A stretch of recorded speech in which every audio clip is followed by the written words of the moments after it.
Hello বন্ধুরা, তোমরা কেমন আছো? আমি মৌসুমি চলে এসেছি আজকে লাউ শাকের চচ্চড়ি করে দেখাবো।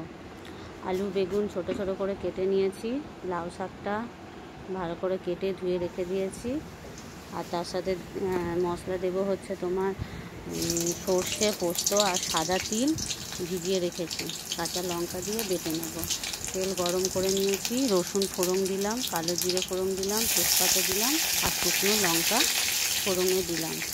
তারপরে তোমার শাকটা দিয়ে নাড়াচাড়া করবো। বেগুনগুলো দিয়ে বেগুন আলু দিয়ে ভেজে নেব প্রথমে ভালো করে। একটু ভাজা ভাজা হলে শাকটা দেবো।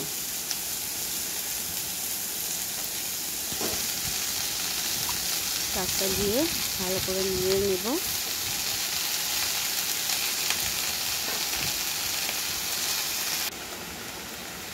হলুদ, নুন, একটু মিষ্টি দিয়ে ঢাকা দিয়ে সিদ্ধ করে দেবো। একদমই জল ইউজ করব না, শাকের যে নুন দেওয়াতে যে জলটা বেরোয় সেটাতেই সিদ্ধ হয়ে যাবে আলু বেগুন। তোমরা সবাই জানো যে আমি চিনি খুব একটা তরকারিতে দিই না, গুড়টাই বেশি ইউজ করি। গুড়টা সারা বছরই আমার ঘরে আনা থাকে। মিষ্টি না থাকলে আমাদের গুড় দিয়ে ছেলে রুটি খেতে খুব ভালোবাসে। নাড়াচাড়া করে ঢাকা দিয়ে দেবো। কিছুক্ষণ পর খুলে দেখব। আমি টমেটো দিতে ভুলে গেছিলাম, তাই টমেটোটা দিয়ে দিলাম। টমেটো দিলে একটু ভালো ভালো টক টক লাগে। আর ওইদিকে আমি মশলাটা বেটে নেব। আমার এখানে রান্নাঘরটা তো ছোট, ওই জন্য মিক্সি রাখার জায়গা নেই। আমার ডাইনিংয়ে প্লাগ পয়েন্ট করা আছে, ওখানে আমি মিক্সি লাগানো আছে, ওখানে বেটে আনি। মশলাটাও রেডি হয়ে গেছে আর শাকটাও হয়ে গেছে, জলটা ভালোই শুষে নিয়েছে। এবার নামিয়ে আবার কড়াইয়ে তেল দেব।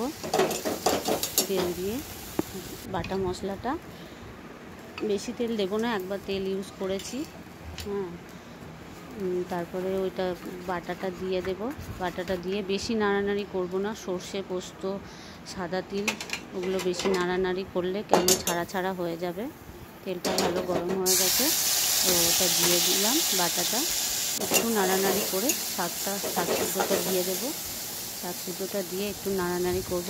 তোমরা বড়ি ফোড়নও দিতে পারো, কিন্তু আমি বড়িটা দিইনি, দিলে ভালোই হতো। আমি আজকে রসুন দিলাম। বৃহস্পতিবারে হলে নিরামিষও করতে পারো, নিরামিষ করলেও ভালো লাগে লাউ ডাঁটার চচ্চড়িটা। আমি নিরামিষ করিনি, একটু রসুনের গন্ধ এলে বেশ ভালো লাগে। আমার তেজপাতাটা বড় হয়ে গেছে, তাই পড়ে গেল কড়াই থেকে। জায়গা এত ছোট, এটুকু জায়গার মধ্যে আমাকে অ্যাডজাস্ট করে করতে হয়। আমার এটা রেডি হয়ে গেছে লাউ ডাঁটা। তোমাদের যদি মেনুটা ভালো লেগে থাকে অবশ্যই লাইক করে দেবে, সাবস্ক্রাইব করে দেবে। Bye bye, thank you.